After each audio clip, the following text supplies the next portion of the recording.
Hello दोस्तों, मैं नागेश्वर यादव आपके अपने YouTube channel study with Nageshwar में बहुत बहुत स्वागत करता हूं।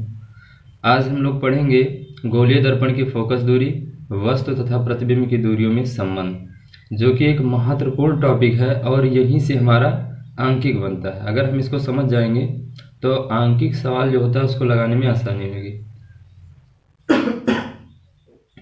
बहुत ही इंपॉर्टेंट टॉपिक है और बहुत अच्छे तरीके से इसको हम लोग समझेंगे। ठीक है, तो गोलीय ऐसे से आपसे कभी कभी क्वेश्चन बोल देता है कि अवतल दर्पण के लिए और उत्तल दर्पण के लिए अवतल दर्पण और उत्तल दर्पण के लिए गोलीय दर्पण की फोकस दूरी तथा वस्तु और प्रतिबिंब की दूरियों में संबंध स्थापित कीजिए। तो दोनों के लिए ही एक ही फार्मूला निकल के आता है, 1/f बराबर 1/v प्लस 1/u। अच्छा, एफ क्या है? एफ जो गोलीय दर्पण है उसकी फोकस दूरी है, वी क्या है? वस्तु के प्रतिबिंब की दूरी है, यू क्या है? वस्तु की दूरी है। ठीक है, तो इसके लिए हम लोग पहले निकालेंगे अवतल के लिए निकालेंगे। किसके लिए निकालेंगे?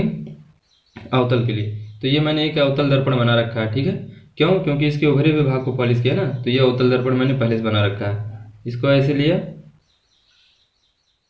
इस तरीके से इसको हमने बना दिया। अच्छा, जहाँ पे हम लोग ये क्या क्या नाम है, लंगड़ा प्रकार की नोक रखते हैं, वो नोक हमारा क्या होता है? केंद्र होता है। तो जो गोलीय दर्पण का केंद्र होता है वही दर्पण का वक्रता केंद्र होता है। तो ये सी हमारा क्या हो गया? वक्रता केंद्र हो गया। और पी हमारा क्या है? ध्रुव। ध्रुव मैंने बताया था परावर्तक तल के मध्य बिंदु को ध्रुव कहते हैं। ठीक है, और ध्रुव और परावर्तक तल के ध्रुव और वक्रता केंद्र को मिलाने वाली रेखा को मुख अक्ष कहते हैं। ये बना दिया इसको। ठीक है, क्लियर? तो ये हमारा क्या है? अवतल दर्पण है। अब इस अवतल दर्पण के लिए हमने क्या करेंगे? दर्पण कभी कभी कहता है आपसे क्वेश्चन में सीधा सीधा आपको लिखेगा कि दर्पण सूत्र लिखिए या दर्पण सूत्र को स्थापित कीजिए। तो दर्पण का जो सूत्र होता है, गोलीय दर्पण का जो सूत्र होता है, दो होता है। एक अवतल दर्पण के लिए होता है और एक उत्तल दर्पण के लिए, लेकिन दोनों के लिए यही फार्मूला निकल के आएगा, चाहे अवतल के लिए निकालो या उत्तल के लिए निकालो। तो हम लोग अवतल के लिए निकाल ले रहे हैं, ठीक है, और उत्तल के लिए आप लोग निकाल लीजिए, क्योंकि वो भी यही बन के आता है। तो इसके लिए करना क्या है? अच्छा, ये पीसी का जो मध्य बिंदु होगा, पीसी का जो मध्य बिंदु होगा, पीसी का मध्य बिंदु, ठीक है, पीसी का जो मध्य बिंदु होगा वो क्या होगा? मुख्य फोकस होगा। ठीक है, और मुख्य फोकस को किससे दिखाते हैं? एफ से दिखाते हैं। पीसी का मध्य बिंदु मुख्य फोकस होगा। अब करना क्या है? एक कोई वस्तु लेना है और उस वस्तु को दर्पण के सामने रख देना है। तो ये मान लो हमने एक कोई वस्तु लिया और उस वस्तु को दर्पण के सामने रख दिया। ठीक है, और वस्तु का नाम दे दिया ए बी। क्लियर? अब क्या करेंगे?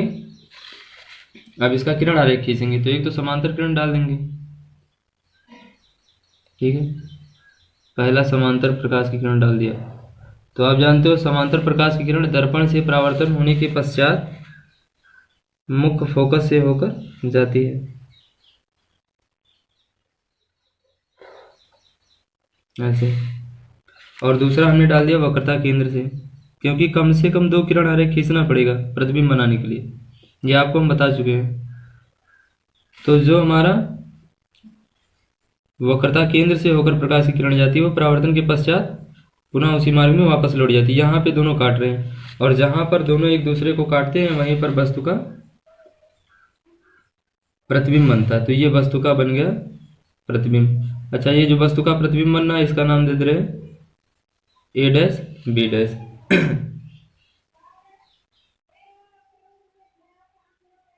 ए डैश बी डैश।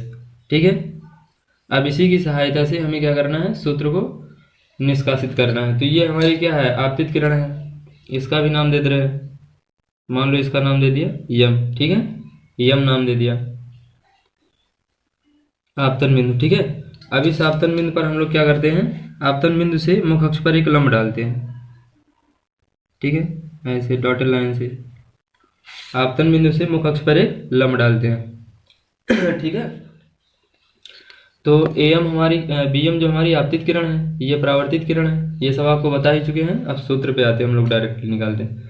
ठीक है, तो ऐसे लिखना पड़ेगा, माना बीएम कोई आपतित किरण है जो एम पर आपतित हो रही है, टकराने की बात जा रही है, सब आप लिख सकते हैं, कोई दिक्कत नहीं है। ठीक है, यम यन ओ डाल दे रहे हैं, यन डाल दे रहे हैं, इसको जो भी डालना वो डाल दीजिएगा। चलिए ठीक है, आइए हम लोग लगाते हैं। तो देखिए इसमें हमें करना क्या है, इसमें हमें समरूप त्रिभुज की प्रॉपर्टी लगाना है, ठीक है। तो समरूप त्रिभुज होता है क्या, एक बार इसको समझ लेते हैं। जैसे ऐसे अगर कोई ट्रायंगल बना होता है इस तरीके से, एक ही आधार हो जिसपे, है ना, ये कोई त्रिभुज बना हुआ है, ये ऐसे अगर कोई त्रिभुज बना होता है तो उस त्रिभुज को हम लोग कहते हैं समरूप त्रिभुज। ये देखिए, अगर इस तरीके से कोई त्रिभुज बना होता है ऐसे, ये, तो इस त्रिभुज को हम लोग क्या बोलते हैं, समरूप त्रिभुज बोलते हैं, ठीक है। तो इसमें हमें समरूप त्रिभुज की प्रॉपर्टी लगाना है, ठीक है। क्लियर दिख रहा है। तो कौन समरूप त्रिभुज बनना है इसमें, कौन सा, ए बी सी और सी ए डैश बी डैश। तो लिखेंगे समरूप त्रिभुज ए बी सी तथा ए डैश बी डैश सी में, है ना।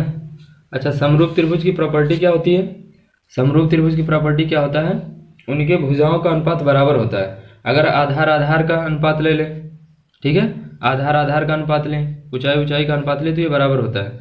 तो अगर हम आधार आधार का अनुपात ले लें, जैसे हम अगर ऊंचाई ऊंचाई का ले लें तो लिखेंगे ए बी, अगर इसकी ऊंचाई तो इस वाले त्रिभुज की ऊंचाई, इस वाले त्रिभुज की ऊंचाई क्या है, ए डैश बी डैश, तो बराबर।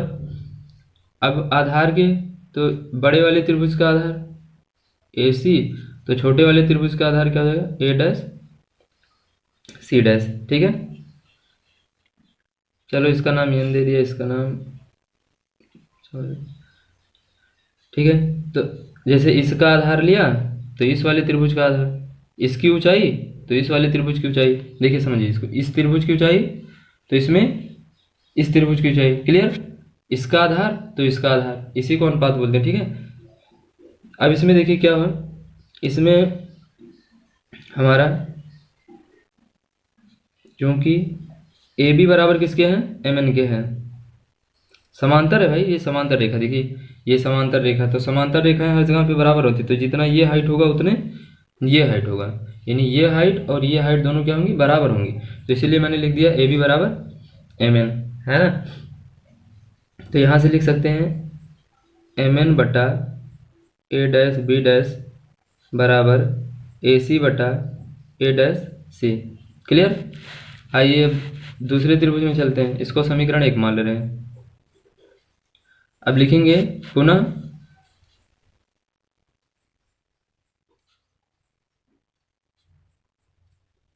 समरूप त्रिभुज। अच्छा, दूसरा समरूप त्रिभुज कौन सा, एम एन एफ तथा ए डैश बी डैश एफ में। देखिए ये भी तो हमारा एक समरूप त्रिभुज दिख रहा है, इधर देखिए आप, यम एन एफ, और ये भी तो इसी तरीके से, ये भी तो बना हुआ है इसी तरीके से, इधर वाला। तो दो समरूप त्रिभुज हैं इसमें, ठीक है। इसमें चलते हैं, तो इसमें लगाइए एम एन बटा, यानी इसकी ऊंचाई तो इस बड़े वाले त्रिभुज की ऊंचाई तो छोटे वाले त्रिभुज की ऊंचाई का अनुपात बराबर बड़े वाले त्रिभुज के आधार का अनुपात तो छोटे वाले त्रिभुज के आधार का अनुपात,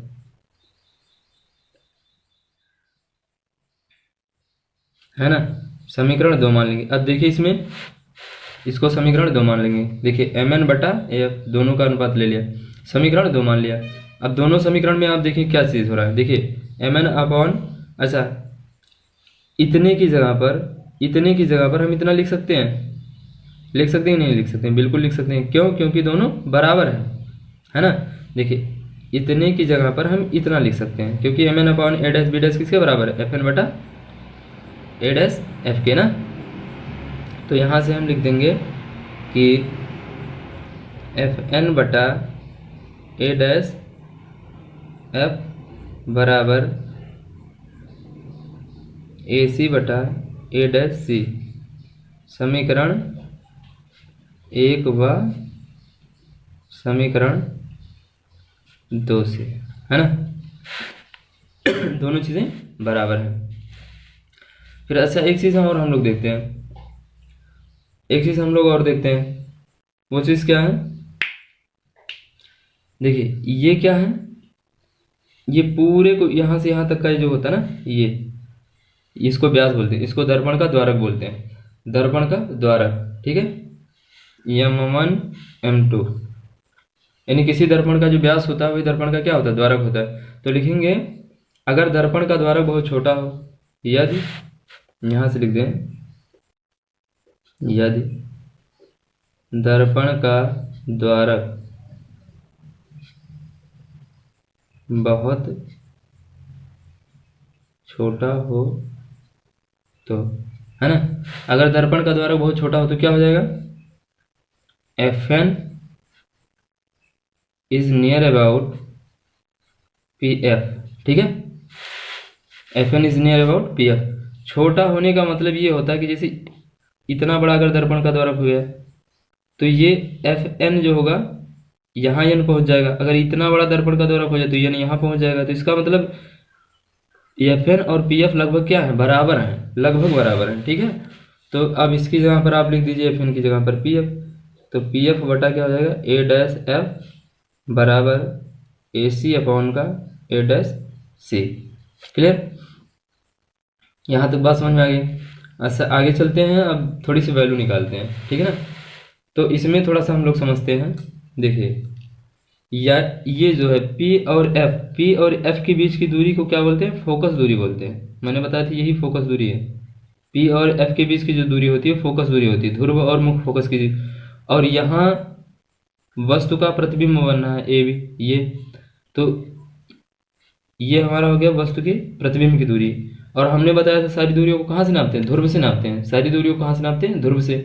तो B जो है वो क्या है, B हमारा है प्रतिबिंब की दूरी, F क्या है, फोकस दूरी, और U को मान रहे हैं वस्तु की दूरी। U क्या है, वस्तु की दूरी। ठीक है, U हमारा क्या है, वस्तु की दूरी, यानी कहाँ से, ध्रुव से, ध्रुव से वस्तु की दूरी। क्लियर, तो आइए इसमें अब थोड़ा सा हम लोग, अब हमें ये रिलेशन नहीं निकालना, ये जो हमने निकाल रखा है ये हमें रिलेशन नहीं चाहिए। हमें जो रिलेशन चाहिए वो कौन सा रिलेशन चाहिए, ये वाला रिलेशन चाहिए। ठीक है, यू बी और एफ में रिलेशन चाहिए।